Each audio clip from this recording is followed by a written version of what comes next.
The Los Angeles Chargers are again linked with trade that, if happened, would be a great addition. Let's dive in. What's up, Chargers fans? Welcome to the NFL Playbook Chargers. If you're new here, don't forget to hit that subscribe button.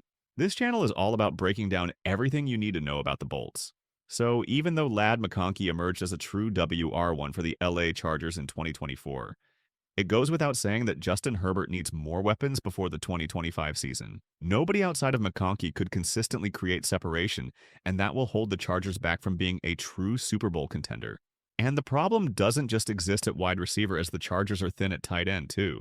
Although they recently signed veteran tight end Tyler Conklin to help remedy the situation, but he alone is not going to be enough. Now, we are hoping Michigan's Colston Loveland will fall to the Chargers in the first round, but that is far from guaranteed. In fact, the Chargers may need to take matters into their own hands to ensure the team ends up with an impactful pass-catching tight end. Now, in this situation, an interesting trade option has emerged for the Chargers. In the latest proposed trade by Ian Valentino, the Chargers are trading the 158th and 209th overall picks for Philadelphia Eagles tight end Dallas Goedert. The Eagles are rumored to be looking for a way to move on from him because of his nearly $12 million cap hit this offseason. That's a big number to carry, and they've got to figure out a solution. It's an interesting idea, especially since the Chargers have 11 picks to work with. The question is whether Dallas Goedert is the right answer at the tight end for the team. You've signed a tight end already, but the position still feels like an area that could be upgraded. Now, Goedert just turned 30, which is worth noting. He's missed 15 games over the last 3 seasons. Not the worst injury record, but not ideal either. Philadelphia, understandably, is struggling to justify paying him that much money, so a move seems inevitable. But here's my take. A 5th and a 6th round pick for him feels like too much. I think the Chargers are likely waiting to see if the Eagles release him outright, or maybe try offering just a 6th round pick to see if that gets the deal done. At this point, it's all about leverage. There's another name being talked about too, Mark Andrews. His connection with the Chargers GM has made him part of the conversation. Honestly, when I first heard these rumors, I thought Andrews and Goedert were basically the same player. But when you look closer, there are differences. So let me ask you, who would you rather have? They're about the same age and bring a similar skill set to the table. Or maybe you're thinking neither is the right fit. If both players were free agents, though, and you could choose, which one would you pick? As we get closer to the draft, about a month away now, teams are starting to settle in after the initial wave of free agency. Sure, moves can still happen, but the focus now shifts to finishing up pro days and then diving into draft preparations. After the draft, there's a rookie minicamp, followed by OTAs and team minicamps.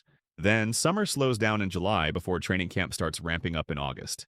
Pro Football Focus evaluated every team and determined whether they've improved, regressed, or stayed the same. For the Chargers, they said the team stayed the same. Honestly, I can't argue with that, but I do think they might have gotten slightly better. The team avoided overspending in free agency, which deserves credit. Just like last year, they made smart picks, let key players go, and even made tough decisions like trading Keenan Allen. Looking at some of these names, there are a few that stand out. Khalil Mack coming back? That's exciting. Najee Harris is another one. You're hoping he can step away from the Steelers' struggles on offense and really show what he's capable of. Then there's Mekhi Becton, 2 years for $20 million. That's an awesome deal. So in the end, I think saying the Chargers stayed the same is fair. They didn't regress, and they didn't overspend, which is a win in itself. Now, here's where it gets interesting. PFF does a lot of mock draft simulations, and the player that keeps coming up for the Chargers is Colston Loveland. The Rams? Same thing. Loveland shows up again and again. It seems like everyone is looking for that game-changing tight end. The challenge is that truly elite tight ends are hard to come by. Even if someone performs well in college, transitioning to the NFL is a different story. Tight ends need to excel as both blockers and receivers, which makes finding the right fit so tricky. Personally, I keep going back to the idea that I'd like one of these guys, but it's all about finding the one who can translate their skill set to the NFL level. It does give you that bit of veteran presence, someone who can step in for a year while the long-term solution is figured out. Football, when you think about it, often feels like a kick the can down the road situation. That's all it is sometimes. Figuring things out for next year, bringing in one guy at a time, and moving forward year by year. I've heard people say there's no momentum from year to year, that every season is a fresh start. But I don't entirely agree with that. Momentum does exist.